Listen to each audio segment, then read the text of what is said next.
अऊज़ु बिल्लाहि मिनश शैतानिर रजीम। बिस्मिल्लाहिर रहमानिर रहीम।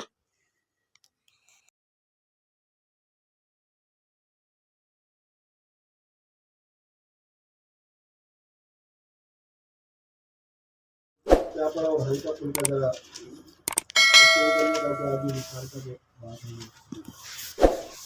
हाँ, मुजारमा के हवाले से कल क्या बात हुई थी साथी जरा कि मुजारमा के हवाले से जो है ना उसकी दो किस्में बयान की थी। ठीक है, हमारा जो सेविंग अकाउंट होता है उसमें जो हम मुजारबत करते हैं, ठीक है, उसमें कौन सा मुजारबा है, आया कि मुतलक मुजारबत करते हैं या हम मुक़य्यद मुजारबत करते हैं। सही है, तो उसमें एक आता है कि जी हम लोग जो है ना वो मुतलक मुजारबत करते हैं, और ठीक फिर है, उसमें जो हम लोग उसका नफ़ा तकसीम करते हैं उसका तरीक़ाकार क्या है, ठीक है, उसके बारे में बात की तो वो हम जो है ना पोल एक कस्टमर्स पोल बनाते हैं सही है, और उसके अंदर जो है ना हम लोग फिर वो नफ़ा तकसीम करते हैं। ठीक है, और उसके अलावा जो है ना प्रॉफिट शेयरिंग रेशो और वेटेजेस और प्रॉफिट रेट के बारे में बात हुई थी ठीक है। मुख्तसर से। तो हमने क्या पढ़ा था कि प्रॉफिट शेयरिंग रेशो क्या होता है?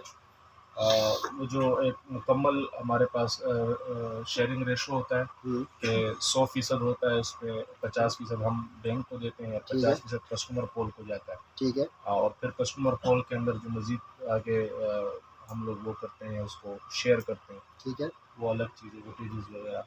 ठीक है, और एक हमारे पास प्रॉफिट रेट होता है ठीक कि है, अगर कोई मंथली एक बंदा जो है ना वो पैसे जमा करा रहा है अपने उसके अंदर अकाउंट के अंदर, ठीक है, और 15 तारीख तक, और फिर उसके बाद फिर वो निकाल लेता है और फिर उसके जितने रहते हैं फिर हम उसका हिसाब करके आखिर में जो हमारे पास बचता है हम उसके ऊपर उसको परसेंट दे रहे होते उसको वो परसेंट दे रहे थे।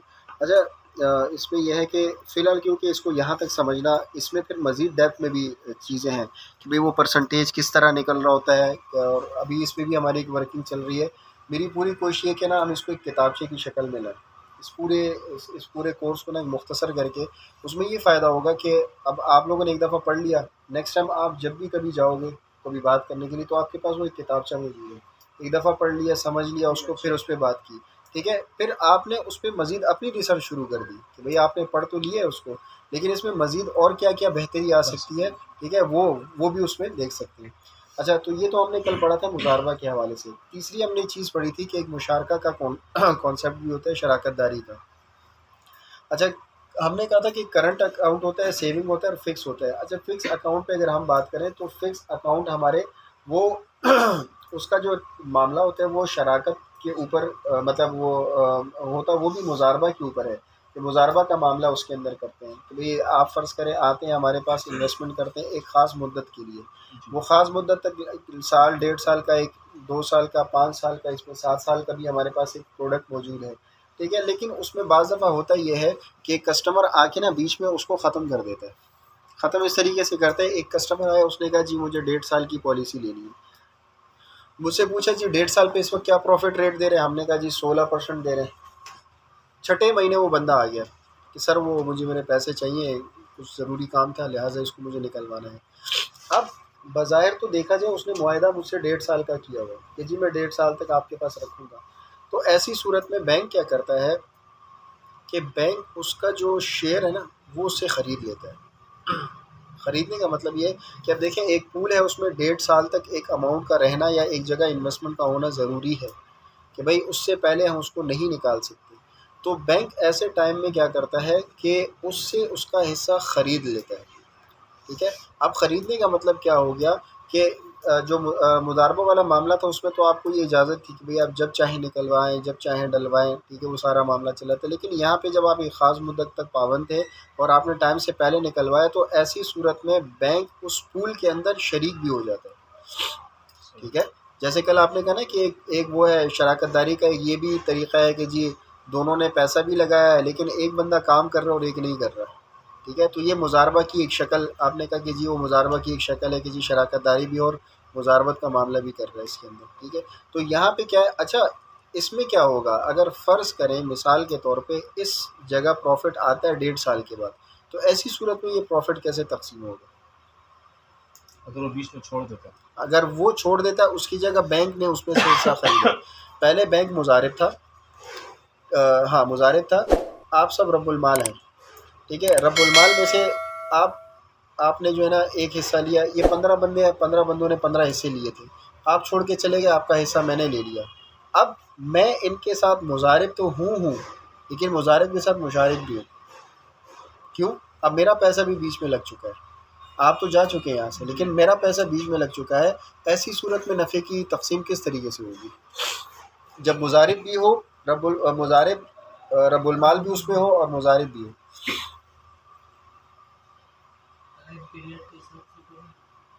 टाइम पीरियड तो वही 1.5 साल है ना।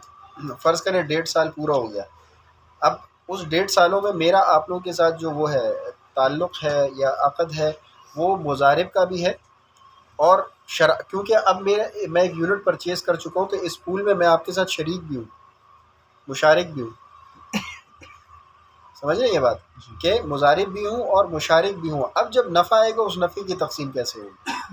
जब तक कि जितने महीने उसकी रकम जो है वो लगी हुई थी मुजारबत पर, ठीक है, जब वो अपनी रकम वापस लेगा उन दिनों तक हिसाब किया जाएगा कि इन महीनों में कितना प्रॉफिट आया, ठीक है। उसका जो प्रॉफिट बनता है वो उसको दिया जाएगा। किसको ये दी जाएगा? ये जो अपना पैसा वापस ले रहा है, जो कस्टमर, ठीक है।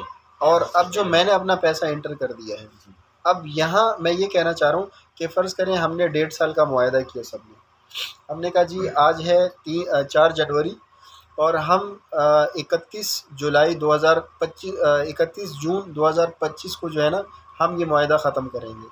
अब भाई जो है ना आगे यकम 6 जून यकम जुलाई को आ गए 2024 को ही, यानी 6 महीने गुजरने के बाद, और उन्होंने कहा कि यार मैं तो छोड़ के जा रहा हूँ, मुझे ज़रूरत है।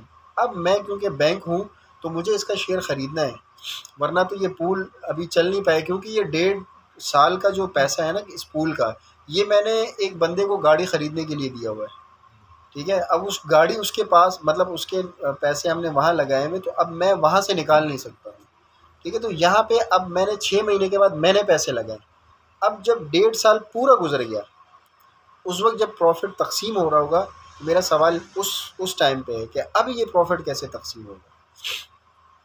पहले किसको दिया जाएगा? मुजारिब को कैसे दी जाएगा? एज़ आ रब्बुल माल कैसे उनके साथ तकसीम होगा? इस पे शरन, मतलब शरई एतबार से मैं असल में पूछना चाह रहा हूँ कि शरई एतबार से इसका क्या उसूल है कि भाई अगर एक बंदा मुजारिब भी है और एक बंदा मुशारिक भी है, तो ऐसी सूरत पे शरीयत क्या कहती है, तो उसका नफ़ा कैसे तकसीम होना चाहिए? जब तक कि उसका पैसा आपके पास है मुजारबत के तौर पर, ठीक है, उस वक्त तक तो उसको उसका जो प्रॉफिट आएगा वो पैसा जो इस्तेमाल हो रहा है मुजारबत में उसको मिलेगा। जब आप किसको मिलेगा? ये यानी जो इन्वेस्टर है, इन्वेस्टर जा चुका है, अब मैं बैंकर जा हूँ, चुका है, यानी 6 माह में वो जा चुका है, ठीक है। उसको 6 माह का मिलेगा। बाकी जो 9 माह है उनका जो आपने शेयर खरीद लिया वो 9 माह का आपको मिलेगा। हाँ, अब मैं यहीं पे आना चाह रहा हूँ, मैं ये कहना चाह रहा हूँ कि वो 9 महीने भी गुजर चुके हैं, अब नफ़ा हुआ है जी, मतलब 1.5 साल पूरा हो चुका है। अब जब यहाँ तकसीम होगा एज़ अ बैंक और एज़ अ कस्टमर, फ़र्ज़ करें हम कहते हैं जी 100 रुपये का नफ़ा हुआ है, ठीक है, 100 रुपये का नफ़ा हुआ है। अब इस 100 रुपये की नफ़े की जो तरतीब होगी, वो तरतीब मैं क्या रखूँगा कि मैं उसमें से कितना फ़ीसद मुजारिब रखूँ, कितना फ़ीसद मुशारिक रखूँ, या पहले मैं एज़ अ मुशारिक रखूँ फिर मुजारिब को दूँ, या पहले मैं मुजारिब समझ के अपना पैसा लूँ फिर मुशारिक के तौर पे लूँ? मतलब मेरा सवाल वहाँ पे है, उस टाइम पे है कि एज़ अ जब मैं मुजारबत भी कर रहा हूँ, या चले उसको और आसान कर देता हूँ कि भाई 2 पार्टनर हैं, एक ने पैसा लगाया है और एक ने पैसे के साथ मेहनत भी कर रहा है, तो ऐसी सूरत में वो जब नफ़ा आता है, वो नफ़ा किस तनासुब से मतलब तकसीम होता है? मतलब शरीयत जब आपने पैसा लगाया तो फिर आप मुजारबत में नहीं रहे, आप शरीक हो गए। पहले बतौर मुजारबत वो अपना पैसा निकालेगा, उसके बाद जो है बाकी 9 महीनों का जितने भी बचते हैं उस हिसाब से वो अपने पैसे निकालेगा। इसके बारे में यानी कि अच्छा, आपकी क्या राय है? इसके बारे में देखना भी पड़ेगा थोड़ा सा। ठीक है, और कोई साथी? ऐसे ही है कि अगर वो पैसा लगा रखे तो मुजारबत ख़त्म हो गई, फिर वो तो मुशारिक बन गया, तो वो शरीक हो गया, फिर वो शरीक हो गया। वो शरीक तो कल जो बात चल रही थी कि जी ये भी एक मुजारबा की एक शक्ल है, तो उसको हम किस मायने में रखेंगे? देखना पड़ेगा। ठीक है, उसको हम किस मायने में रखेंगे? देखिए होता ये है कि मिसाल के तौर पे इसको हम इस तरह आसान करते हैं कि एक बंदे ने पैसा भी लगाया और मेहनत भी कर रहा है। यानी क्योंकि मुजारिब भी अपना पैसा, अच्छा अगर थोड़ा सा मैं शराकत से पहले मुजारबत पे ही जाऊँ तो उसमें एक उसूल ये भी है कि अगर मुजारिब एज़ आ मुशारिक अपना पैसा लगाए तो भी इजाज़त है। अगर रब्बुल माल की इजाज़त से वो उस मुजारबत के अंदर अपना पैसा भी लगाता है तो उसको इजाज़त है। ठीक है, अब जब इजाज़त है का मतलब है तो इसका मतलब फिर नफ़े की तक़सीम भी उस हिसाब से होगी। तो होगा क्या कि जैसे ही नफ़ा आया सबसे पहले क्या करेगा वो, जैसे एज़ आ एक मिनट ये ज़रा साफ़ करूँ मैं इसको बता दूँ।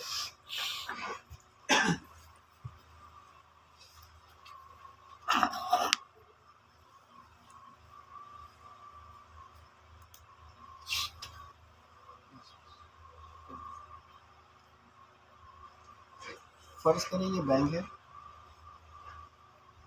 और ये कस्टमर है। हमने कहा जी बैंक क्या है, मुज़ारिब है,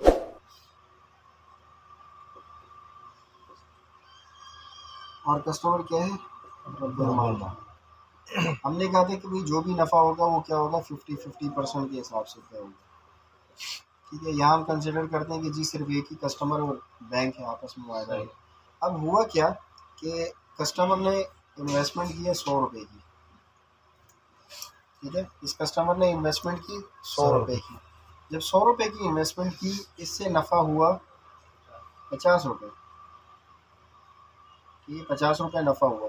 तो 50 रुपये का मतलब ये है कि 25 रुपये इस वक्त बैंक को आ गए और 25 रुपये कस्टमर को आ गए। लेकिन अगर मिसाल के तौर पे इसी दौरान दूसरी दफ़ा दोबारा जब इन्वेस्टमेंट हुई वो 100 रुपये की हुई और 100 रुपये के साथ ही बैंक ने क्या किया, 50 रुपये अपना भी ऐड कर दिया। 50 रुपये अपना भी ऐड कर दिया। अच्छा, अब जो नफ़ा हो रहा है ना, वो नफ़ा फ़र्ज़ करें हो रहा है उस हिसाब से, जैसे ये 50 हुआ तो हम कहते हैं जी 75 हो गया, ताकि वो ज़रा समझने में आसानी है। ठीक है, कि 75 रुपये का नफ़ा हुआ। अब यहाँ क्या है कि पहले जो उनकी शरह है, नफ़े की शरह, वो है 50-50। क्या है, 50-50। उस हिसाब से क्या होगा कि 75 का हाफ कितना होता है, साढ़े 36, साढ़े 37 नहीं, 37, साढ़े 32 है। ठीक है, 32 है। अच्छा, अब देखिए इसको डायरेक्ट 32.5 37.5 हो गया,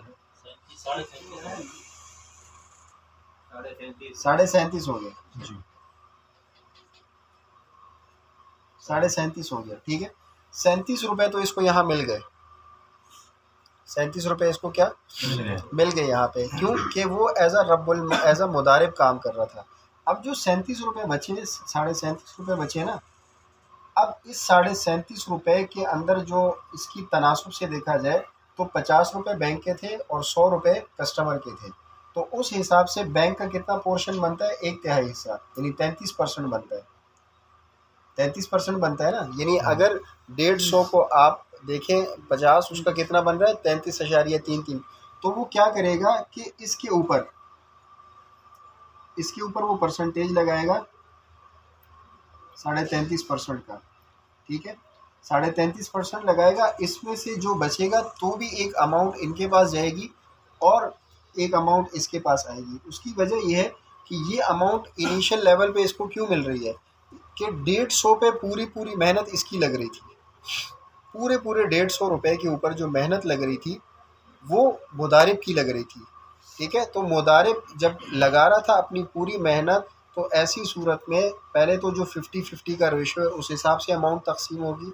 उसके बाद जो अमाउंट प्रॉफिट में बची है, अब क्या है, अब यहाँ पे वो शराकत दारी के मामले। अब शराकत दारी हमने क्या किया, यहाँ हमने उनका रेशो रखा हुआ है उसके इन्वेस्टमेंट के मुताबिक कि भाई जो सरमाया लगा है, सरमाए के तनासुब के मुताबिक 33% हिस्सा जो है ना वो बैंक का होगा और बाकी जो 66.66 हिस्सा जो है वो इस कस्टमर का होगा। तो हमेशा जब भी नफ़ा आएगा सबसे पहले जो शराकत दारी या मुशारका का मुजारबा का जो मामला है एज़ आ मुजारिब, वो तकसीम होगा। और फिर क्या होगा, जो शराकत दारी का उसूल है यानी किस हिसाब से उन्होंने एक नफ़े की शरह तय की है, उस हिसाब से वो उसको तकसीम करेंगे। अच्छा, ज़रूरी ये भी नहीं है कि वो इसी फ़ीसद के तनासुब से करें, यही 33% के हिसाब से करें। वो कोई भी शरह की वो रख सकते हैं, यानी कोई भी तनासुब वो रख सकते हैं। तनासुब उसका रख सकते हैं, ठीक है। लेकिन बेहतरीन तरीक़ा यही है कि सबसे पहले जो नफ़ा होगा उसको एज़ आ मुज़ारिब और रब्बुल माल तक़सीम करेगा, फिर उस रब्बुल माल को मज़ीद का जो प्रॉफ़िट आया उसको मज़ीद तक़सीम करेगा। जैसे हमने वो पूल की बात की थी, तो पूल में क्या हुआ था कि भाई पहले एज़ आ मुज़ारिब बैंक ने अपना अपना हिस्सा लिया, उसके बाद क्या किया, वो सारे लोग आपस में शरीक थे, वो सारे पूल्स आपस में शरीक थे, तो उन शुरका के अंदर उन तनासुब के हिसाब से उनको पैसा तक़सीम किया, ठीक है। तो ये बात समझ आ गई कि अगर बैंक कहीं पर मुज़ारिब और मुशारिक या आम उसमें भी उर्फ़ में भी आप देखें, अगर आप मुज़ारिब भी हैं और आप मुशारिक भी हैं, तो वहाँ आप नफ़े की तक़सीम किस तरह करेंगे कि सबसे पहले आप एज़ आ मुज़ारिब अपना नफ़ा अलग करेंगे, और फिर जब आपने क्योंकि पैसा भी लगाया तो शराकत दारी के तनासुब से फिर आप अपने उस नफ़े को तक़सीम करेंगे। सर ये दूसरा 37 जो हमने तकसीम किया है, हाँ, एक तो हमने 50 ये तो चला गया 75 का बस। 50 था, हाँ, उसको चला गया। हाँ, अब जो दूसरा 50 हमने तकसीम किया, इसके हम 2 हिस्से करेंगे। हाँ, इसके 2 हिस्से करेंगे। इसके हम और 2 हिस्से इसके 2 करेंगे। हिस्से हमने कैसे किए कि क्योंकि 50 रुपये बैंक के लगे थे और 100 रुपये कस्टमर के लगे थे, तो हमने सरमाए के तनासुब से देखा कि 33% इस सरमाए का बैंक ने दिया है और 66% जो सरमाया है वो कस्टमर ने दिया है। तो उस 66% के ऊपर जो नफ़ा आया है वो हमने कस्टमर को दे दिया, और 33% का जो हिस्सा आया है वो हमने बैंक को दे दिया। हालांकि दोनों ने तो 50-50 लगाए। 50 नहीं, मैं बता रहा हूँ 100 रुपये वो लगे। जो 100 मुज़ारिब की। दूसरा जो 50 लगाया वो हमने उसको अदा नहीं किया, 37.5%। उसके एज़ अ मुज़ारिब जो उसने लगाया, कि नहीं उसको मुज़ारिब जो मेहनत है उसके अलग देनी उसको। देखिए, नहीं, दोबारा बात रिपीट कीजिएगा। एक तो जो उसकी मुज़ारिबत की जो मेहनत है उसकी हमने उसको अलग दी, ये दे दिए, और ठीक है। दूसरा जो उसने 50 लगाया हाँ, है वो भी इसमें शरीक कर दिया। हाँ, अब वो जो 50 वो असल में जो जो यूँ समझिए कि अगर रक़म के ऊपर मेहनत की बात करें, ठीक है, तो पहले क्या किया उसने, जो पूरी रक़म पे मेहनत की थी उसको अदा किया, फिर उस रक़म के अंदर जो उसकी अपनी रक़म थी, हाँ, फिर वो हमने ठीक है, फिर वो उसको दिया उसने, ठीक है। तो वो क्या हुआ कि ये वो जो मेहनत है, ये वो अमाउंट थी जो उसने पूरी रक़म पे मेहनत की, फिर उसका 50% बचा था उसमें से फिर। और अब जो 66 हमने दूसरे किए तो उसके फिर हम 33 करेंगे। नहीं, 66 दूसरा नहीं किया, 66 पूरा कस्टमर के पास चला गया ना। यूँ समझे कि इस अमाउंट का 1/3 हिस्सा, ये कितना बनता है उसका? हाँ, 37.5 का अगर 3 हिस्से करते हैं तो ये तकरीबन 12, मतलब यूँ समझे कि 24 रुपये इसके पास यहाँ चले गए, ठीक है, और 12 जो भी 12 की अमाउंट, यानी 12 इसके पास आ गया, ठीक है। तो 66% हिस्सा इसके पास चला गया और 33% हिस्सा इसके पास आ गया, ठीक है। तो जब भी मुज़ारबा और मुशारका दोनों एक साथ होगा तो उसमें सबसे पहले एज़ आ मुज़ारिब वो अपना हिस्सा लेगा, और फिर जो शराकत दारी का पैसा है या शराकत दारी की अमाउंट है वो तकसीम होगा उसमें। ये फिक्स अकाउंट में कस्टमर को इस बात का पाबंदी बनाया जाता है कि अगर आप मुआहदे से पहले अपने पैसे लेंगे, हाँ, तो आपको इतला जो है 1 माह कुछ वक्त पहले देनी पड़ेगी। नहीं, इतला आप ऑन द स्पॉट है, ऑन द स्पॉट ख़त्म करें। उसमें तरीक़ाकार ये होता है कि फिर उसको, अच्छा ये भी बताता चलूँ कि इसके अंदर लाजमी नहीं कि जो 6 महीने उसने नफ़ा लिया है वो पूरा का पूरा नफ़ा और अपना पैसा वापस ले जाएगा। हुआ ये है कि अगर मैं 1.5 साल पे आपको नफ़े की शरह बता रहा हूँ 16%, तो 6 महीने पे तो हो सकता है मैं आपको 8% दूँ, कि भाई एक बंदा मेरे पास 8 महीने के लिए पैसा रख रहा है ₹1,00,000, और एक बंदा ₹1,00,000 मेरे पास 1.5 साल के लिए रख रहा है, तो दोनों की जो वेटेजेस हैं उसमें फ़र्क होगा। दोनों के पूल्स को जो मैं वेटेजेस दे रहा हूँ वो फ़र्क के साथ है। मैंने उनको कहा कि जी जो 6 महीने रखेगा उसको मैं 8% के हिसाब से मुतवक्की नफ़ा दूंगा, और जो मेरे पास 1.5 साल के लिए ₹1,00,000 रखेगा मैं उसको 16% के हिसाब से दूंगा। अब इस बंदे ने 6 महीने हमसे जो नफ़ा लिया वो 16 के हिसाब से लिया, ठीक है। हर महीने जो उसके अकाउंट में नफ़ा गिर रहा था वो 16% के हिसाब से गिर रहा था। लेकिन जैसे ही ये मेरे पास आया और इसने कहा कि भाई मैं इसको ख़त्म कर रहा हूँ, अब इसके ऊपर जो इतलाक़ होगा नफ़े की शरह का वो 6 महीने वाला है ना 8%, वो इसके ऊपर इतलाक़ होगा। क्या नहीं होगा? करन ये सही नहीं होगा कि मुआहदा 1.5 साल पर हुआ था ठीक है, और 16% नफे पर हुआ था, ठीक है, और अगर वो बीच में अपना मुआहदा तोड़ता है ठीक है, तो उसको आप 6 महीने के एतबार से जो उसका फीसद बनता है ठीक आप है, वो देंगे। ठीक है। जो तो नफ़ा होता है सालाना ना हमारा, जी हाँ जी हाँ हाँ, हमारा जो नफ़ा होता है ना, वो जो यूँ कह लें कि हमारा जो एग्रीमेंट है ना, वो हर महीने महीने रिवाइज़ हो रहा है। महीने किस तरह रिवाइज़ हो रहा है कि आपको जो प्रॉफ़िट मिल रहा है ना, वो हर महीने के एतबार से मिल रहा है। वो ऐसा नहीं है कि साल के बाद मिल रहा है। या तो ये होता है कि आप सालाना मुझसे लेते, सालाना की मतलब सालाना मैच्योरिटी के ऊपर लेते और मैं आपसे कहते जी 11% मिलेगा। अब आप छठे महीने आ गए तो अब आप अपना वो मुआहदा तोड़ रहे हैं। ठीक है, अब आप मुआहदा तोड़ लें तो मैंने क्योंकि अभी तक आपको नफ़ा दिया नहीं, तो मैंने क्या किया, नहीं सर मैं तो आपको 6 महीने के हिसाब से दूंगा। हमारा यहाँ जो प्रॉफिट, जो मैंने आपसे कहा था ना कि वेटेजेस हर महीने अनाउंस हो रहे हैं, प्रॉफिट रेट हर महीने अनाउंस हो रहे हैं। महीने का मतलब ये कि हमारा जो बिजनेस साइकिल है ना, वो कंसिडर होता है 1 महीने का, कि भाई 1 महीने तक का जो हमारा आपसे मुआहदा रहा वो ये रहा है। अब अगले महीने फिर वो प्रॉफिट रेट चेंज होगा। अब अगले महीने अगर रेट चेंज होगा तो अगले महीने का प्रॉफिट भी उस हिसाब से आपको मिलेगा। अगर बढ़ गया तो प्रॉफिट बढ़ के मिलेगा, अगर कम हो गया तो कम हो के मिलेगा। होता क्या है, जब हमारा पूरा साल गुजरता है, कल भी मैंने ये बताया था कि जब साल पूरा गुजर जाता है तो उसके बाद हम उसकी एक्चुअल कैलकुलेशन करते हैं कि भाई हमने इस पूरे साल में इस बंदे को जो 11% नफ़ा या 16% नफ़ा बताया, असल में वो 16 ही हुआ है या 16 से कम हुआ है। अगर सही 16 से कम हुआ है, ठीक है, और हमने उसको ज़्यादा दिया है तो वो काटा जाता है। क्यों? आपने कल ही कहा था कि पहले उस नुकसान की भरपाई होगी जो हुआ है, उसके बाद नफ़ा तकसीम किया जाएगा। ठीक है, तो जब साल पूरा हुआ और आपने साल के एतबार से देखा कि यार आपको तो नुकसान हुआ था, असल में नफ़ा उतना नहीं हुआ, तो वो काट देते हैं। लेकिन अगर हमने दिया कम है, 16% दिया और नफ़ा हुआ 18%, तो फिर जब बुक क्लोज होंगी तो उसकी अमाउंट उनकी अकाउंट में डलवा दीजिए। तो सर इस पर सवाल ये जैसे कि हम लोग उसको 1.5 साल के अरसे पे 16% दे रहे थे, अभी 6 महीने पर 8% देंगे, तो ये बकाया जो 8% है जो उसको हम उसको 16 देंगे, ये किसको देंगे? ये कटौती हो जाती है उससे। अच्छा, ये काटे जाते हैं, और जब ये काटे जाते हैं ना, तो उसका तरीक़ेकार ये होता है कि जब बैंक उनसे शेयर्स परचेज़ कर रहा है, अब असल में उस शेयर्स का मालिक बैंक है। बिल्कुल। ठीक है, जब साल का बुक एंड होगा ना, तो उसका जो भी ऊपर उतार चढ़ाव होगा वो इसके ज़िम्मे होगा, बैंक के जिम्मे। बैंक के ज़िम्मे, बैंक के उस शेयर्स के ज़िम्मे होगा, क्योंकि अब उसने ख़रीद लिया ठीक। तो वो उसके ज़िम्मे आ गया। अब यहाँ पे क्या होता है, जब शेयर ख़रीद रहा होता है ना, तो बैंक भी उसी रेट पे नहीं लेता जो उसका असल में शेयर होता है, फिर उससे कम रेट्स पे ख़रीदता है। तो यहाँ पे हम अपने कस्टमर को कोशिश करते हैं कि हम इस चीज़ को वो करें, मतलब यूँ समझे कि कराहत महसूस करवाएँ उसको कि भाई आप ऐसा मामला ना करें, क्योंकि हमने आपका ही पैसा किसी और जगह किसी और बंदे को दिया हुआ है, तो अगर आप इसको डिस्टर्ब करोगे तो वहाँ का मुआहदा भी हमारा जो है ना वो डिस्टर्ब हो सकता है। तो अब लेन-देन में अगर मैं आपका यूनिट ख़रीद रहा हूँ, तो अगर मैं कम रेट पे भी लेता हूँ, तो अगर बाहमी रज़ामंदी से मैं और आप एग्री ले हैं, सकते तो हैं। वो ले सकते हैं।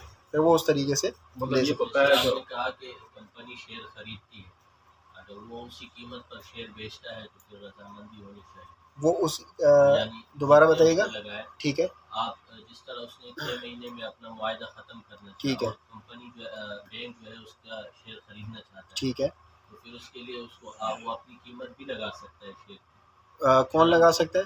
जो इन्वेस्टर है, हाँ, इन्वेस्टर लगा सकता है, लेकिन अगर मैं लेने वाला, बैंक हाँ, उसमें ये करता है कि मुतय्यन जितने उसने दिए वही देता है या उससे कम देता है, ज़्यादा नहीं देता उसको। बैंक बैंक मतलब बैंक ने जो मुतय्यन किए, यानी हाँ, बैंक जो उसको बता रहा है। बैंक एक मुआहदा जो है वो अपने जो ज़वाबित तय है, हाँ, जो हाँ, हाँ। कानून है हाँ, हाँ, हाँ, हाँ। कि अगर आप इतने महीने में लेंगे तो बिल्कुल, इस तरह बिल्कुल, या बिल्कुल। हमारे पास एक शीट होती है, प्रीमेच्योर एनकैशमेंट कहते हैं उसको। प्रीमेच्योर एनकैशमेंट का मतलब ये होता है कि अगर आप टाइम से पहले लेंगे तो हम आपके इतने-इतने फ़ीसद काटेंगे या इतनी-इतनी अमाउंट कटेगी।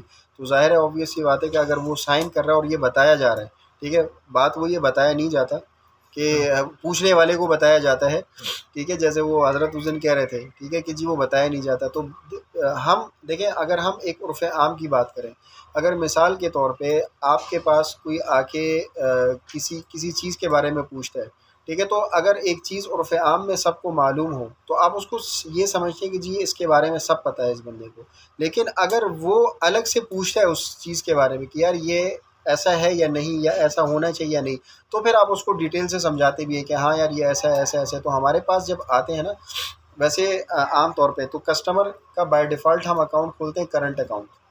बाय डिफ़ॉल्ट का मतलब है कि भाई जो आ गया, अकाउंट किसी ने दिल का इज़हार करते हुए कह दिया कि हाँ मुझे सेविंग खोलना है, तो हम उसका सेविंग खोल देते हैं।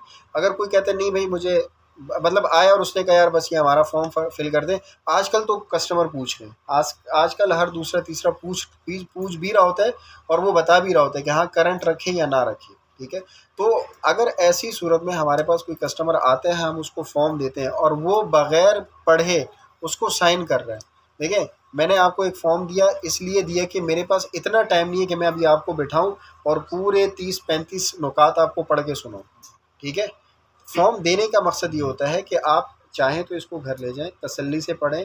हमारे पास उर्दू में भी अवेलेबल है। मैं इंशाल्लाह कल कोशिश करूँगा ना, फॉर्म लेके आऊँगा मैं अकाउंट ओपनिंग के, ताकि लोगों के जहन में एक अशकाल ये भी रहता है कि जी वो बड़ा छोटा छोटा लिखा होता है, इसलिए हमें नज़र नहीं आता, ठीक है। जैसे इसका मुतबादिल सूरत भी हो सकता है। इसकी मुतबादिल सूरत ये है कि बैंक उससे कह दे कि इस वक्त आपका जो शेयर है मैं उसको इतने में ख़रीदने के लिए तैयार हूँ, अगर आप इतने में मुझे बेचते हैं ठीक है, होता भी, नहीं तो देखिए जब आप नहीं आएंगे तो ना, आप कोई और जो है लेकर आए जो इतनी रकम जो है अपना शेयर आपका जो खरीदना चाहता है इतने नफ़े के एतबार से हम उसको महाना देंगे, तो हमें कोई इतराज़ नहीं। दोबारा बताइएगा कि ये किस तरीके से, इस कि तरीके से हो सकता है कि बैंक उसको कहे कि मैं आपका शेयर इतने पर खरीद रहा हूँ ठीक है, और इतने रुपए जो है अभी मैं आपको इस शेयर के दूंगा ठीक है, और इतने जो है वो प्रॉफिट आपका बनता है अभी ठीक, तक, ठीक है, ये मैं आपको दूंगा। ठीक है, अगर वो रजामंदी जाहिर करता है तो ठीक है। ठीक है, दूसरा ऑप्शन बैंक उसके पास ये रखे कि आपको इतना इन्वेस्टर ले आए या जो आपका शेयर खरीदना चाहे वो हमारे पास उतनी अमाउंट जमा कर ले ठीक है, और हम उसको और वो आपको दे दे, ठीक है। हम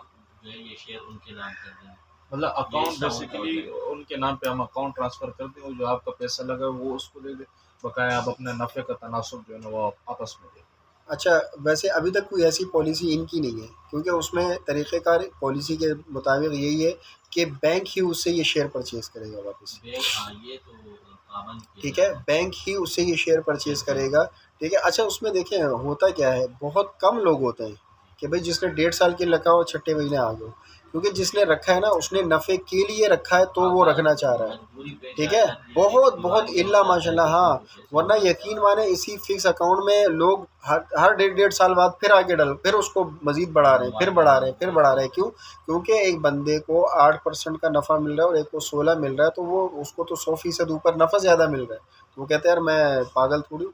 हाँ, बाज़ दफ़ा ये केसेस होते हैं, किसी को अचानक ज़रूरत पड़ गई, कोई हादसा है, कोई गम खुशी है, तो उस सूरत में निकालना पड़ता है, तो उसमें भी प्री मैच्योर एनकैशमेंट का एक फॉर्म शुरू में ही साइन कर लिया जाता है कि इन महीनों में आके अगर लेंगे तो आपकी ये अमाउंट कटेगी हमारे पास। अच्छा, उसको जो नफ़ा होता है वो उसी वक़्त दे दिया जाता है या नहीं, उसको नफ़ा साल तो भर हर महीने बकायदे? मिल रहा होता है, अच्छा, हर महीने चल नफ़ा रहा तो होता हर है। महीने आ रहा होता है, ठीक है। हमारे पास दोनों सूरतें हैं, ऑन मैच्योरिटी भी है और ऑन मंथली बेसिस भी है। सही। मैच्योरिटी पे नफ़े की 1-8% शरह ज़्यादा होती है और मंथली पे कम होती है। और अगर वो जिस महीने का बता रहा है कि मैं अगले महीने यानी मुझे पैसे वापस चाहिए, उस महीने का नफ़ा उसको नहीं मिलता। महीना नहीं, ऑन द स्पॉट की बात होती है। ऑन द स्पॉट से मतलब ये है कि आज है आपका, अल्लाह भला के 4 तारीख, 4 तारीख आज मेरे पास आप आए, ठीक है। तो होगा क्या कि जब मैं आपको प्रॉफ़िट डिस्ट्रीब्यूट करके दे रहा हूँगा, तो हमारा तरीक़ा ये होता है कि आप हर महीने की पहली 7 तारीख़ों में हमारे पास आएँगे, ताकि जब नफ़ा आपके अकाउंट में आ जाए तो उसके बाद हम वो आपको डिसबर्स कर सकें,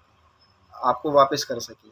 यानी ऐसा नहीं, अब आप अगर मेरे पास 15वें तारीख़ को आएँगे ना कि यार मुझे ये पैसे वापस चाहिए, तो उसमें फिर उनकी कैलकुलेशन आउट होती है। वो कहते हैं कि आपका अगर हम प्रोसीड भी करेंगे, इस महीने का नफ़ा हाँ, नहीं तो लगाएंगे। वो आप, हाँ, फिर आप वो यकम तारीख़ तक मतलब वो करें, उसका वेट करें, ठीक है। इस तरीके से आप करवा सकते हैं। और दूसरी सूरत इस पे एक ये भी होती है कि वो क्या करते हैं कि 15 दिनों के हिसाब से, जैसे हमने वेटेड एवरेज कल निकाला था कि ऑन एवरेज 15 दिनों का आपका इतनी अमाउंट बनी है और अभी तक हमारा जो मुतवक्के नफ़ा 15 दिनों का बना है वो इन अमाउंट पे इतना बना है, वो प्लस उनका प्रीवियस अमाउंट वो मिला के उसको वापस करें। हाँ, ठीक है।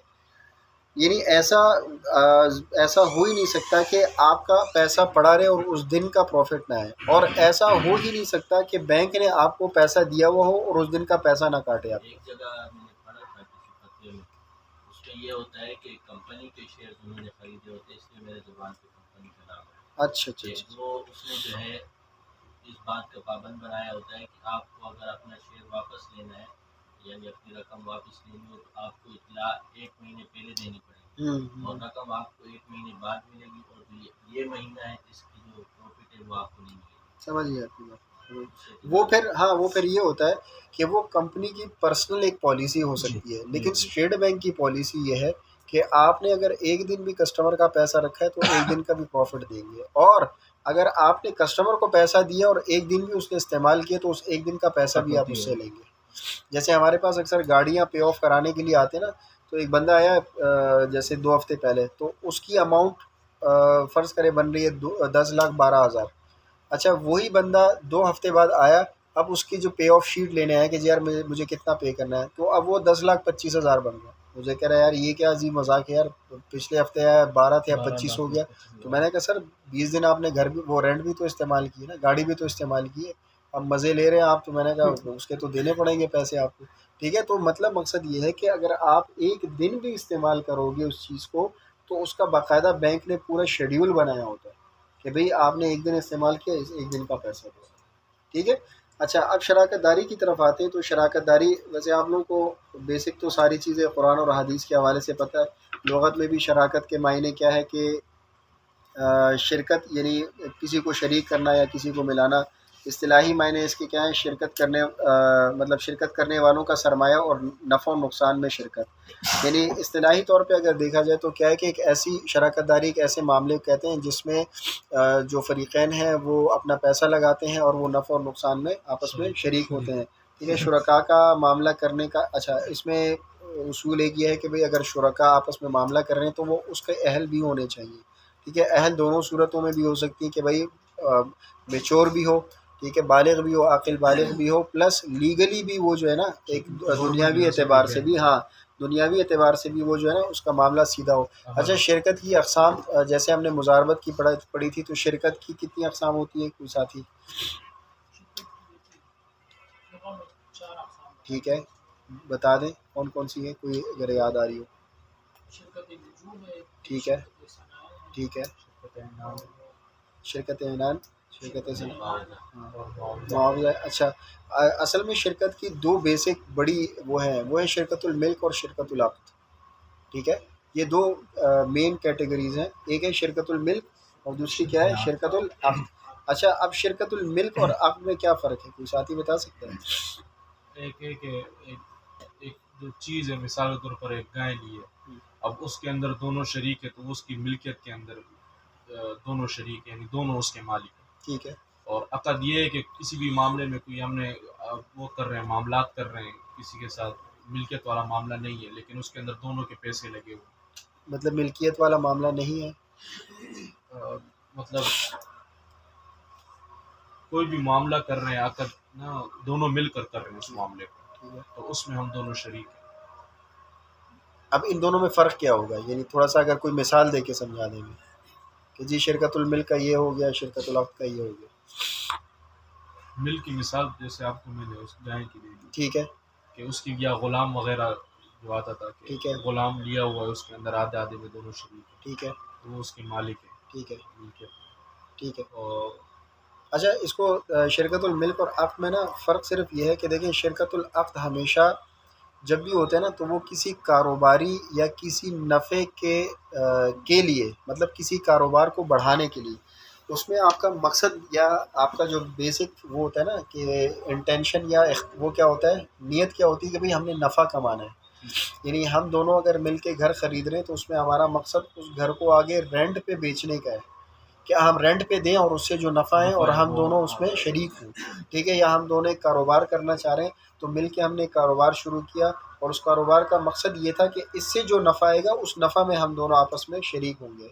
शिरकतुल मिल्क क्या होता है कि उसमें असल में आपकी नीयत, आपका जो मकसद होता है ना वो नफ़ा कमाना नहीं होता, या उसमें नफ़ा नहीं होता कि जी आप ये इस तरीके से या इस जैसे मिसाल के तौर पे विरासत में जो जो जैसे बच्चे हैं, यानी बाप के बाद जो बच्चे आ गए, अब उनको जो मिल रहा है ना पैसा, वो विरासत में वो भी आपस में शरीक हैं उस माल के अंदर, जैसे मेरे बच्चे हैं वो शरीक हैं उसके अंदर, लेकिन उनका मकसद इस शराकत दारी का नफ़ा कमाना नहीं है। ठीक है, उनको जो मेरे माल में पैसा मिल रहा है उनका मकसद वहाँ क्या है, उससे नफ़ा कमाना नहीं है। अच्छा ये क्या है, ये गैर इख्तियारी है, बिल्कुल। ठीक है, इसमें आपका इख्तियार नहीं है, यानी एक ऐसी शराकत दारी जिसमें आपका इख्तियार ना हो और आप शरीक हो किसी चीज़ के अंदर, तो ये गैर इख्तियारी शिरकतुल मिल्क है।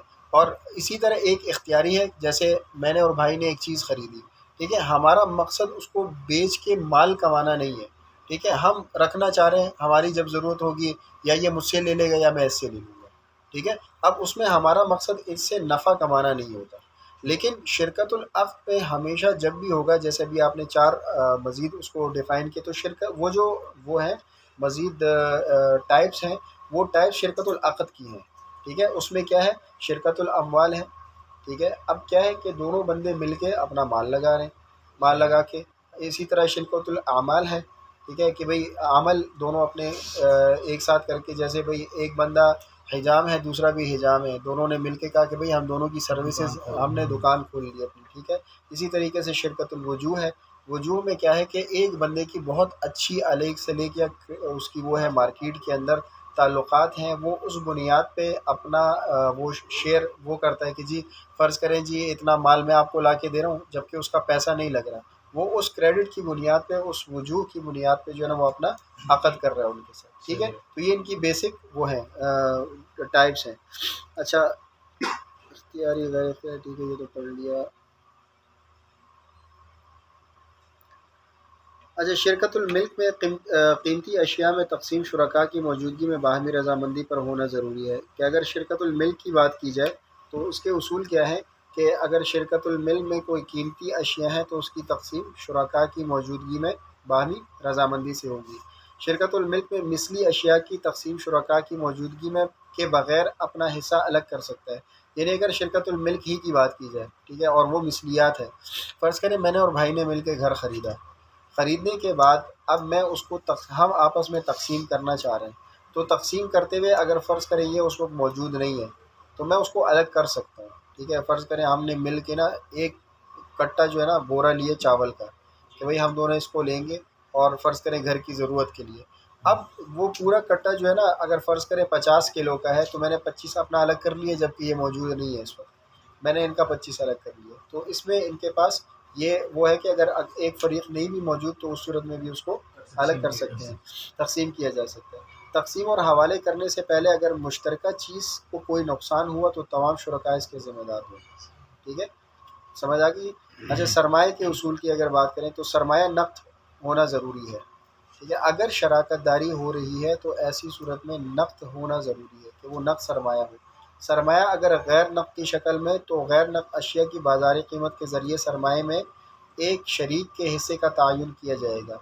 सरमाए की मकदार का तयन करना ज़रूरी है क्योंकि नुकसान का हिसाब सरमाए की बुनियाद पर ही किया जाएगा। ये हमने कल ज़रा बातों बातों में ये बात निकल आई थी कि भाई अगर मिसाल के तौर पे एक बंदा गाड़ी दे रहा है कारोबार के अंदर, वो एक पैसा दे रहा है, तो वो जो गाड़ी है पहले उसकी कीमत निकाली जाएगी बाज़ारी, उस हिसाब से ये देखा जाएगा कि वो अमाउंट और ये कैश मिला के हमारा कितना सरमाया है, ठीक है। शुरका के सरमाए का बराबर होना ज़रूरी नहीं है, सही है। ये भी एक आम सी एक वो है उसूल है कि भाई ज़रूरी नहीं एक बंदा अगर 100 रुपये लगा रहा है दूसरा 50 लगा रहा है तो लगा सकता है, फ़ीसद भी उसी हिसाब से तय करें, ज़रूरी नहीं है। वैसे नॉर्मल एक अगर आप उस हिसाब से भी तय करते हैं तो भी ठीक है, लेकिन अगर फ़र्ज़ करें जैसे एक बंदा स्लीपिंग पार्टनर है, शरीक दोनों हैं, लेकिन वही बात है कि अब वो क्या कहता है कि यार मैं 75% दूँगा, आपको 25% दूँगा, तो ये भी तय हो सकता है। वो अगर कहता है 60% दूँगा, 40 आपको दूँगा, तो ये भी तय हो सकता है, ठीक है।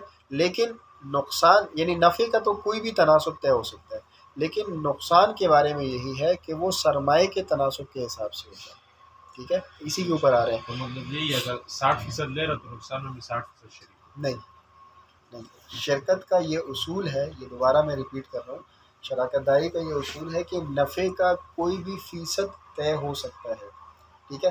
अच्छा, स्लीपिंग पार्टनर के लिए एक वाहिद उसूल ये है कि वो अपने सरमाए से ज़्यादा नहीं ले सकता। स्लीपिंग पार्टनर से मुराद वही है जो काम नहीं कर रहा, वो ये नहीं कह सकता कि 60 मुझे दो, ठीक है, फ़र्ज़ कर एक ने 50 लगाया, एक ने 50 लगाया, लेकिन 50 लगाने वाला एक बंदा काम भी कर रहा है, दूसरा स्लीपिंग पार्टनर है।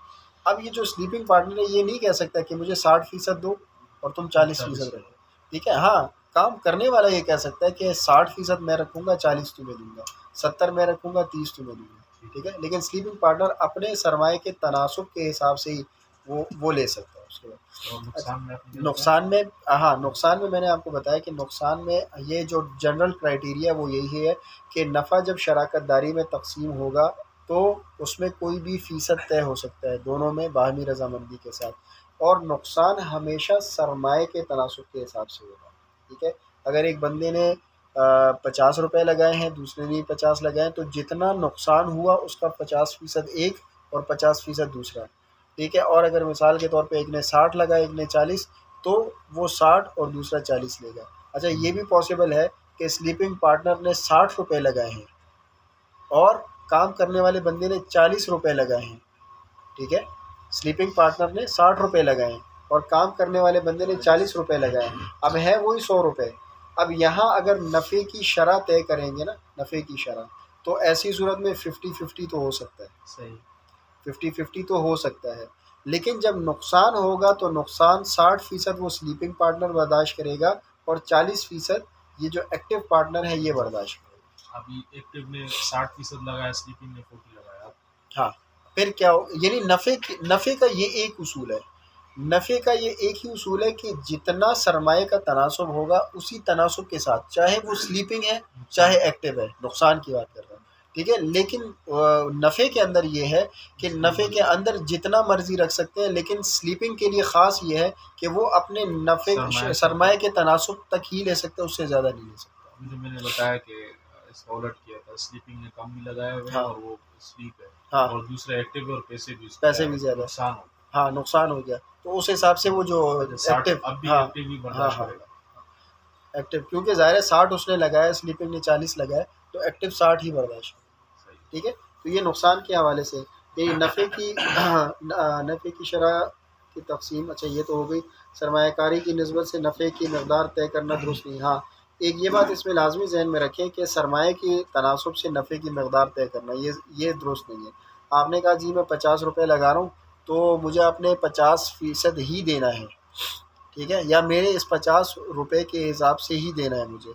अब ये होगा जब नफ़ा होगा उस नफ़े का 50% तो मिल सकता है, जी। लेकिन आप ये नहीं कह सकते कि मैंने क्योंकि 50 रुपये लगाए, 50 आपने लगाए, लिहाजा जो नफ़ा होगा मुझे 50 के हिसाब से ही आपने देना है।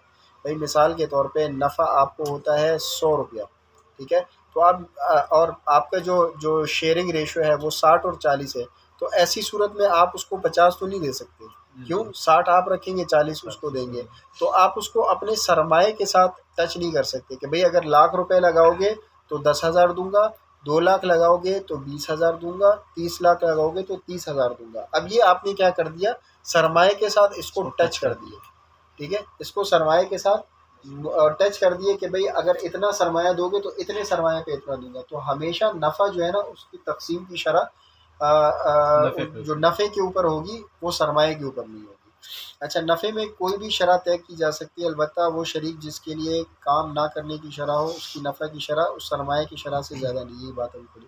शिरकतुल वजूब में जिस तरह वाजिबात ज़िम्मेदारी के शरीक होंगे उसी तरह शरह से नफ़े में भी मिलेगा। अच्छा, शिरकतुल वजूब के बारे में ये है कि भाई जिस तरह अगर नुकसान हो गया तो नुकसान की सूरत में क्या क्या पॉसिबिलिटी है। भाई आपकी क्रेडिट वर्दीनेस थी, 2 बंदे थे, दोनों ने क्या किया, एक ने 50 लाख का माल डाला, एक ने 60 लाख का माल डाला। ठीक है, दोनों के का मार्केट के अंदर एक अच्छी अलग सलेग थी और दोनों ने वजूह की बुनियाद पे यानी क्रेडिट की बुनियाद पे माल लिया हुआ था। अब जो नुकसान होगा, फ़र्ज़ करें 100 रुपये का नुकसान हो गया, इस 100 रुपये को कैसे तकसीम करेंगे। एक ने 60 लाख लगाया था, यानी 60 रुपये लगाए थे, एक ने 40 रुपये लगाए थे। अब नुकसान जो हुआ है वो चले 100 भी नहीं, वो 10 रुपये का नुकसान हुआ है, तो ऐसी सूरत में ये नुकसान कैसे आपस में तकसीम होगा, 6-4 के साथ 6-4 के हिसाब से। ठीक है, वही बात है। 50 और 60 नहीं नहीं, अगर 40 और 60 होता तो फिर 6-4 नहीं 100 मतलब टोटल। अच्छा, दोबारा रिपीट कर रहा हूँ कि एक बंदे ने 60 रुपये दिए, एक ने वही 40 दिए। ठीक है, हाँ, 60 दिए और एक ने 40, यानी एक बंदे ने 60 रुपये का माल उठवाया अपने उसके वजूह की बुनियाद पे, दूसरे ने 40 का। अब ऐसी सूरत में अगर 10 रुपये का नुकसान हुआ तो 6 और 4 के तनासुब से वापस में, यानी वही है जो उनके जो वाजिबात और ज़िम्मेदारी है उसके हिसाब से। अच्छा, शराकत का फासिद होना, अगर शिरकत की शराइत पूरी ना हो, जैसे नफ़े की मकदार तय नहीं है, सरमाए की मकदार का तयन नहीं है वगैरह, तो ऐसी शराकत दारी का मामला फासिद हो जाता है। ठीक है, तो ये आपने लाजमी शराकत दारी का ये उसूल है कि शराकत दारी में आपने लाजमी तौर पे अपने नफ़े की जो शरह है उसको तय करना है। ठीक है कि भाई और इतना सरमाया इतना भी। सरमाया का जो है ये भी तय करना है कि भाई कितना सरमाया मैं लगाऊंगा, कितना आप लगाएंगे। अगर शिरकत फासिद हो जाए तो नफ़े की तकसीम सरमायाकारी की शरह के मुताबिक होगी, ना कि तयशुदा नफ़े की तकसीम की शरह के मुताबिक। ठीक है, ये भी हमने पढ़ा कि अगर शिरकत फासिद हो गई है तो नफ़े की तकसीम शरह की सरमायाकारी के तनासुब के हिसाब से होगी। जिसने 60 रुपये लगाए थे, ठीक है, और उसको 6 के हिसाब से मिला, और जिसने 40 लगाए थे उसको 40 के हिसाब से मिला। ठीक है। अच्छा, कारोबार के इंतज़ाम के उसूल। शराकत दारी का अमूमी उसूल ये है कि तमाम शुरका कारोबार में इंतज़ाम संभालने का हक़ रखते हैं। अच्छा, जो शरीक काम ना करना चाहता हो वो अपने हक़ से दस्तबरदार भी हो सकता है। जो शुरका कारोबारी अमल में हिस्सा ले रहे हों तो ये समझा जाएगा कि वो दूसरे शरीक के लिए वकील होने की हैसियत से काम कर रहे हैं। ठीक है, यानी उसमें हम ये नहीं कह सकते कि जी ये बंदा जो इसमें जो जो वो कर रहा है उसके साथ उसके लिए काम कर रहा है, तो वो शरीक तो है लेकिन शरीक के साथ वो उसकी वकील के तौर पे भी है। जैसे मिसाल के तौर पे मैं और ये भाई, मार्केट में सबको पता है भाई ये दो बंदे जो कपड़े का काम करते हैं, लेकिन उनको ये पता है कि दुकान पे ये बंदा बैठा होता है। अब मुझसे अगर कोई ग्राहक या कोई वो वाला डील करने आएगा, कोई कंपनी वाला, तो अगर मैं उसके साथ मामला कर रहा हूँ तो ये ऐसी है जैसा ये कर रहे हैं। ठीक है, तो मैं इनकी बुनियाद पे वकील के तौर पे मैं वो मामला कर सकता हूँ। अच्छा, शराकत को ख़त्म करने का उसूल। शराकत उसूली तौर पे अक़्द गैर लाजिम है। ठीक है, अक़्द गैर लाजिम क्या होता है?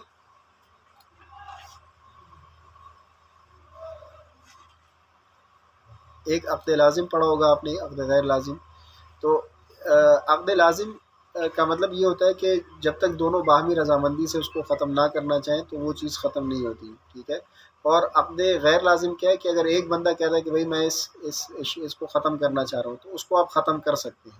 ठीक है, वो मामला आपका वो ख़त्म हो सकता है। तो शराकत दारी उसूली तौर पर अक़्द गैर लाजिम है, यानी तमाम फ़रीक़ में से जो चाहे दूसरे की रज़ामंदी के बग़ैर इसको ख़त्म कर सकता है।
अच्छा, तो शराकत के ख़त्म करने के उसूल में पहले क्या है कि वो मतलब बग़ैर किसी दूसरे की रज़ामंदी के इसको ख़त्म भी कर सकता है। शुरका में से किसी एक का इंतकाल हो जाए तो उस सूरत में भी शराकत का कारोबार ख़त्म हो जाएगा। इसी तरह शुरका में से कोई एक भी अगर शरअन या क़ानूनन नाअहल हो जाए तो भी ये मुआहदा ख़त्म हो जाएगा।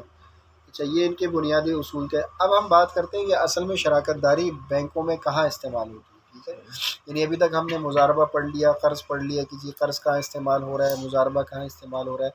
अब शराकत दारी का असल निज़ाम बैंकिंग में कहाँ इस्तेमाल हो रहा है। अब हम आते हैं उस हिस्से के ऊपर जहाँ बैंक फाइनेंसिंग की तरफ आते हैं, जहाँ बैंक पैसा देने की तरफ आता है।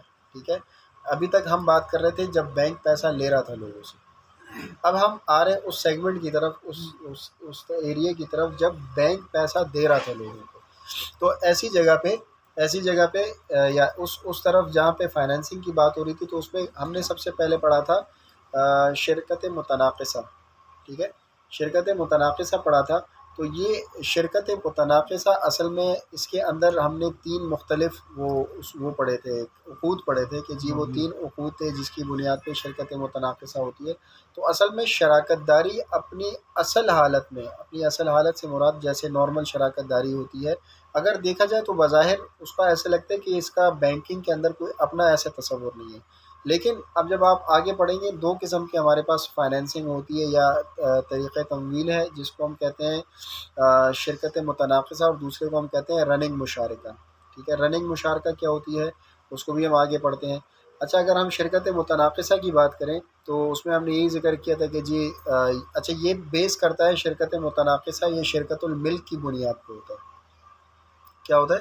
शिरकतुल मिल्क की बुनियाद पे। अच्छा, मिल्क क्यों होता है कि असल में वहाँ दोनों कस्टमर का आपस में जो मुआहदा होता है ना, उसका मकसद इसको बाज़ार में बेचना नहीं है या बाज़ार में इससे कारोबार करना नहीं है, ठीक है।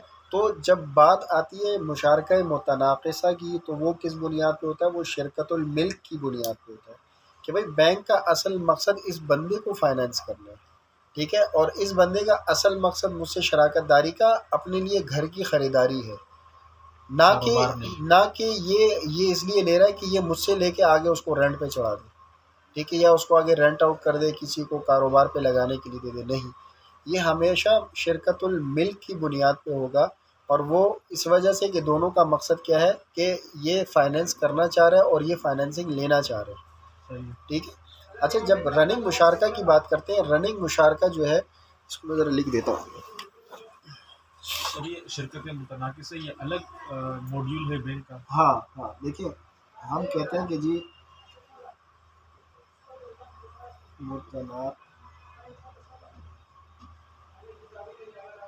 शिरकत मुतनाक़िसा, ठीक है। सही।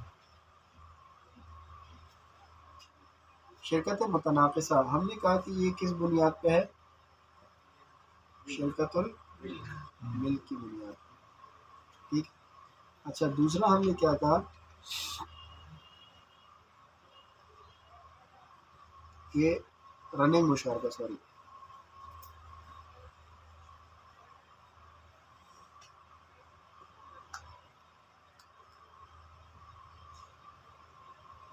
ये होता है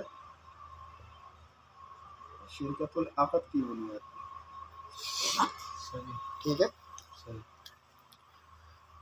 अच्छा, शिरकतुल मिल्क को हम पढ़ रहे हैं, तो शिरकतुल मिल्क में हमने ये पढ़ा था कि शिरकतुल मिल्क के अंदर असल में 3 मुख्तलिफ़ मुआहदे होते हैं। पहला मुआहदा क्या होता है? शराकत दारी का, ठीक है। इसके अंदर पहला मुआहदा होता है शराकत दारी का। अब जैसे आप लोगों से लोग सवाल करेंगे कि हज़रत मैं बैंक से घर लेना चाह रहा हूँ, तो इस बारे में आपकी क्या राय है, ये जायज़ है या नहीं? अब कहानी यहाँ से शुरू होती है कि जायज़ क्यों है और कैसे है। आप उनको बता सकते हैं कि जी सर जायज़ है। कैसे जायज़ है? जायज़ इस तरीके से है कि वो एक अक़द करते हैं जिसको वो शिरकत मुतनाक़िसा कहते हैं, और वो क्योंकि शिरकतुल मिल्क की बुनियाद पे होता है, तो बैंक असल में आपको फाइनेंसिंग करना चाह रहे हैं और आप बैंक से पैसा लेना चाह रहे हैं, तो उसमें पहला उनका जो मुआहदा होता है वो शराकत दारी का होता है। शराकत दारी का इस सूरत में है कि फ़र्ज़ करें एक घर की मालियत 100 रुपये है, आपके पास 20 रुपये हैं, आप बैंक के पास जाके उससे कहते हैं जी मुझे 80 रुपये चाहिए। सही। अब सूदी बैंक के पास जाओगे, वो कहेगा ठीक है भाई ये 80 रुपये कर्ज़ ले लो, 100 दे दे, ठीक है, कर्ज़ ले लो और 100 दे दो मुझे।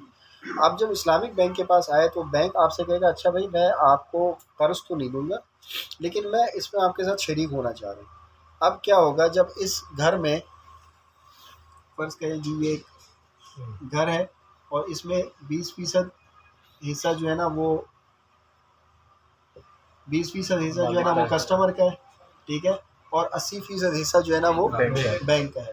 अब क्या हुआ, कस्टमर आया, उसने कहा जी ये घर है, तो ये क्योंकि 20 मेरे पास है, 80 मुझे चाहिए। जब बैंक ने दिए तो सबसे पहले इन्होंने क्या मुआहदा किया कि भाई हम शरीक हैं इस घर के अंदर।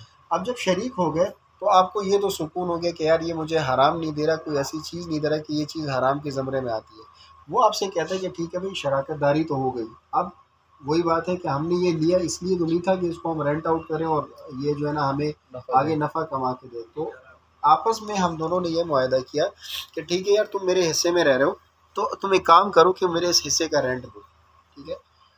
तो शरान इजारा जायज़ है, आप रेंट ले सकते हैं। तो ये मॉड्यूल इस तरह बनाया गया कि भाई बैंक उससे नफ़ा भी कमा सके, उससे नफ़ा कमा सके, ठीक है। बैंक उससे नफ़ा भी कमा सके और उसको फाइनेंसिंग भी कर सके। अब जब इजारा का मामला हो गया तो इजारा के हिसाब से अब क्या हुआ कि बैंक को जो फ़र्ज़ करें उस 80% पे उसको 10 रुपये, यानी पूरे उस अगर फ़र्ज़ करें इसको हम रेंट आउट करते हैं हमें 10 रुपये का नफ़ा हो रहा होता है, यार इजारा मिल रहा होता, तो 10 में तो असल में 2 रुपये इसके बन रहे थे, 8 मेरे बन रहे थे। तो बैंक ने कहा तुम एक काम करो, मेरे 8 रुपये मुझे दो, मेरे 8 रुपये जो रेंट की सूरत में बन रहे हैं वो आप मुझे दो, ठीक है। आपका जो 2 रुपये वो आपके हिसाब से, ठीक है। अब हुआ क्या कि जो ये 8 रुपये इसने देने, तो जो इसकी इंस्टॉलमेंट बनती है 8 रुपये जमा, मिसाल के तौर पे मैंने अपने हिस्सों को डिवाइड कर दिया 5-5 रुपये पर यूनिट के हिसाब से। तो हुआ क्या कि इसने जो पहली किस्त मुझे पे की 13 रुपये की, ठीक है। जो 13 रुपये की किस्त पे की है, तो मैंने अपने जो यूनिट हैं वो मैंने बनाए हैं 5-5 रुपये के हिसाब से। अब इसका फ़ीसद ना थोड़ा सा बढ़ गया, अब ये 25% का मालिक हो गया रेंट पे करने से के बाद। उसका मालिक रेंट हो पे रहा है, करने, हिस्से का रेंट मालिक। नहीं, देखिए ये है रेंट। एक मिनट मैं इसको ज़रा बताता हूँ, इसको यूँ समझिए, ये रेंट है और ये प्रिंसिपल अमाउंट है। प्रिंसिपल अमाउंट से का मतलब ये है कि बैंक ने जो असल में इस घर के अंदर अपने 80 रुपये लगाए ना, तो उस 80 में से आपने बैंक को 5 रुपये वापस कर दिए। शेयरिंग कर रहे हो उसके पहले ये आपने इसमें तीसरा मुआहदा शामिल नहीं किया ना, खरीद और फरोख्त का, ये शराकतदारी। हाँ उसकी तरफ आ रहा हूँ, सॉरी वो अभी ऐड नहीं किया, सही कह रहे हैं, वो इसलिए समझ नहीं पाए। हाँ अब देखें, पहले तो यहाँ तक, यानी अगर हम यहाँ तक बात करें तो वो क्या मुआहदा कर रहे हैं, रेंट का, कि भाई आप रेंट देंगे। तीसरा मुआहदा इसके अंदर वो क्या है, खरीदो फरोख्त का, कि भाई सारी ज़िंदगी आपने रेंट देना नहीं है और मैंने एज अ बैंक सारी ज़िंदगी आपसे रेंट लेना नहीं है। हमने एक मुआहदा के साथ एक ख़रीदो फरोख्त का मुआहदा ये किया कि आप थोड़े थोड़े करके मेरे यूनिट खरीदोगे, हिस्से खरीदोगे, ठीक है। अब जो आपकी इंस्टॉलमेंट बन रही है ना असल में, तो उसमें रेंटल अमाउंट और मेरे हिस्से की अमाउंट, वो आप तो जो इंस्टॉलमेंट की, अच्छा असल में क्या होता है, असल में 3 चीज़ें होती हैं, ये भी थोड़ा सा आपको बताता चलूँ। इसमें एक होती है तकाफुल अमाउंट। अच्छा तकाफुल अमाउंट वो भी बहुत मिनिमम सी अमाउंट होती है, फ़र्ज़ करें 1 रुपये तकाफुल के लिए, ठीक है। इंश्योरेंस का, हाँ, और ये इंश्योरेंस किस चीज़ का होता है, ये इंश्योरेंस असल में उस बंदे का इंश्योरेंस होता है कि खुदा ना खास्ता अगर इस बंदे की डेथ हो जाए तो ऐसी सूरत में अगर ये पे करने का के काबिल नहीं रहता, तो फिर क्या होता है, वो तकाफुल कंपनी जो है वो उसके बदले पे कर देती है और वो घर जो है हम उनकी फैमिली को दे देते हैं, ठीक है। अगर इस मुआहदे के दौरान कहीं पर भी इसका इंतकाल हो गया तो ऐसी सूरत में तो एक तरीक़ा ये कि भाई बस जो यूनिट इसने ख़रीदे थे उसको, उसकी यूनिट के पैसे वापस उसकी फैमिली को करो, घर ले लो उससे पैरो। अब वो भी बेचारे जो है ना परेशान, और ये भी, तो उन्होंने ये एक तरीक़ा इसमें दिया है कि भाई तकाफुल कवरेज के तहत हम उस बंदे को कवर कर देते हैं, इंश्योर कर देते हैं। लाइफ इंश्योरेंस के बारे में काफ़ी इख्तिलाफ चलता है, आएंगे उस पर भी आएंगे। ये शराकतदारी है जो आपने इसमें शराकतदारी की सूरत बनाई है, जी जी, अगर उसके पास अपना 20% हो ही नहीं, वो पूरा लोन अगर कंपनी से लोन बैंक से ले, पूरा लोन ले, जी, पूरा लोन का मतलब, अच्छा मतलब पूरे 100 20 रुपये लाख का मकान है तो 100 यानी 100 रुपये का मकान है तो 100 आप कहते बैंक से हैं, ले, हाँ अच्छा देखिए फिर इसमें, शराकतदारी की हाँ सूरत हाँ नहीं हाँ हाँ, तो ऐसा होता ही नहीं है ना, हमारे पास कम से कम 25% हिस्सा कस्टमर लेगा हमसे, मतलब जी, इसमें ये 3 मामलात होते हैं, तो हाँ। इसमें वो नहीं है कि बेहतर बे कैसे? एक मामले के अंदर दूसरा मामला करना जो कि हदीस में मुआनत है। अच्छा अब इसको कैसे आप जस्टिफाई करेंगे कि एक बै के अंदर दूसरी बै हो रही है या एक बै पे दूसरी बै हो रही है? मुआहदे के साथ उसमें एक ही मुआहदे में तीनों मुआहदे होते हैं। अच्छा देखें, बै ऑन फिल बयातानी का मतलब ये है कि फ़र्ज़ करें मैं एक यूनिट की बात करता हूँ, इन्हीं में से एक यूनिट पे बात करता हूँ, ये एक यूनिट या तो एक टाइम में रेंट पे होगा या तो या बिक रहा होगा, ठीक है, या बिक रहा होगा या उस पर शराकतदारी का मामला हो रहा होगा, या तीनों एक ही ठीक है। यूनिट पे एक ही हो रहे हैं, हाँ अब वो कैसे, एक कैसे हो रहा है, तीनों काम हो रहे हैं, वही यूनिट जिसमें वो रह रहा है, 80% में वो रह भी रहा है, ठीक है, उसी 80% को जो है खरीद भी रहा है ठीक है। और उसका जो है वो रेंट भी दे रहा है। अच्छा अब सुने, अगर मैं इस एक यूनिट की बात करता हूँ ना, जी तो एक यूनिट किसी एक वक्त में एक काम कर रहे हैं, वो कैसे कर रहे हैं कि फ़र्ज़ करें मैं इन्हीं 80 में से एक यूनिट लेता हूँ जी जो इस वक्त बैंक के पास है, ठीक है, अभी मेरे पास ही है। जी बैंक के पास जब है तो बैंक एज़ अ शरीक शराकत दारी की बुनियाद पे उसके ऊपर उसका पूरा वो है, मतलब उसके ऊपर वो है, क्या कहते हैं उसको, वो कब्ज़ा है और वो शराकत दारी के मामले के हिसाब से है। जी अब अगर कोई चीज़ आपकी उसमें मिल्कियत में है तो क्या आप उसको रेंट पे नहीं दे सकते? रेंट पे दे सकते रेंट पे दे हैं, सकते हैं। लेकिन जब वो उसने खरीद लिया तो फिर उसके एक बाद मिनट, यहाँ रेंट तक भी रेंट पे बढ़ दे जाता सकते हैं, मैं है। वो बता रहा हूँ, रेंट पे दे सकते हैं। अब जब रेंट पे दे सकते हैं, मैंने क्या किया, मैंने इसको पहले महीने की अमाउंट के तौर पे, जब आपके इस्तेमाल में था, आपने इसको इस्तेमाल किया, आपने इसका रेंट पे किया। अब रेंट के साथ जब इसी महीने आप इसको मुझसे ख़रीद रहे होंगे ना, तो अगले महीने इसके ऊपर रेंट नहीं लगेगा। अब तो ये मेरी मिल्कियत सी निकल गया। रेंट में कमी होती है। मैं वही तो बता, अभी तो असल में आप मुझसे पहले निकल गए ना, मैंने वही बताया कि अभी तो मैंने पहली किस्त बताई है ना कि पहली किस्त ही आई है। अब अगली किस्त क्या होगी, अगली किस्त में क्या होगा कि वो तकाफुल का 1 रुपया अपनी जगह है, अब होगा क्या कि 7 रुपये रेंट है और 5 रुपये ये मिला के, ठीक है, तो अब क्या हुआ 13 रुपये, ठीक है, 13, हाँ इसके साथ मिला के फिर क्या होगा 6 रुपये, क्योंकि उधर हिस्से बढ़ रहे हैं। ठीक है। अच्छा प्रिंसिपल अमाउंट क्योंकि वो 5-5 करके ही रखा, तकरीबन ये होता नहीं है, वैसे होता ये है कि इस तरफ से फिर वो जवाज़ की सूरत बनाई हुई है कि रेंट पे कम कर रहे हैं, यूनिट पे बढ़ा देते हैं, यूनिट पे, बढ़ा देते हैं। अच्छा यूनिट, लेते वही है, यूनिट, मसलन किस्त जो है जो माहाना बैंक को हम दे रहे हैं हाँ वो उतना ही दे रहे हैं। मसलन मैं शुरू महीने से मैंने मुआहदा किया है कि मैं मकान 50-50 हज़ार ठीक है, और 50-50 हज़ार में हर महीने दे, ठीक है, तो इसमें जिस तरह आप काट रहे हैं वहाँ 50-50 हर महीने दे रहा हूँ, एक मिसाल के तौर पर हाँ, हर महीने का 50 क्या दे रहा हूँ, मतलब रेंट दे रहा हूँ जी या प्रिंसिपल के, मतलब instalment, total amount। Instalment instalment हमारे पास वो चले, कल ये तो मैं आपको ला के वो भी दिखा दूंगा। हमारे पास वो एक होता है यूएमआई कहते हैं और एक होता है ईएमआई। यूएमआई का मतलब होता है अनइक्वल मंथली इंस्टॉलमेंट और ईएमआई का मतलब होता है इक्वल मंथली इंस्टॉलमेंट। इसका जो आसान मुतबादिल सूरत है, अगर हाँ बैंक ये मकान जो है वो खरीद ले ठीक है, 100 रुपये में ठीक है, और 120 रुपये में जो है उसको किस्तों पर दे दे, ठीक है। तो इसमें क्या हाल है? देखें ये हमारे पास फाइनेंसिंग होती है 25 सालों के लिए, जी 20 सालों के लिए, ठीक है, तो इतनी लंबी मुद्दत तक बैंक इस तरह पैसा नहीं फंसाता, ठीक है, इतनी लंबी, वो जो दे रहे हैं ना पैसे, तो बैंक ने मसलन हाँ 80 रुपये तो दिए बैंक ने, हाँ हाँ ये 80 रुपये अगर वो ये फर्ज कर ले कि मैंने ये मकान खरीद लिया, 3 मुआहदे उसमें करने की जरूरत नहीं, ये मकान मैंने खरीद ठीक लिया, है, आपको मैंने जो है किस्तों पर इतने में दे दिया और आपने हर महीने मुझे किस्त दे दी। ठीक है। जो खरीदो फरोख्त का मामला है ना, उसमें ये लोग शॉर्ट टर्म फाइनेंसिंग करते हैं, अच्छा शॉर्ट टर्म यानी 1 साल 1.5 साल का, हाँ ये चार्जर निकाल देना। बाकी जो लॉन्ग टर्म फाइनेंसिंग होती है उसमें फिर ये शराकत दारी हो जाती है।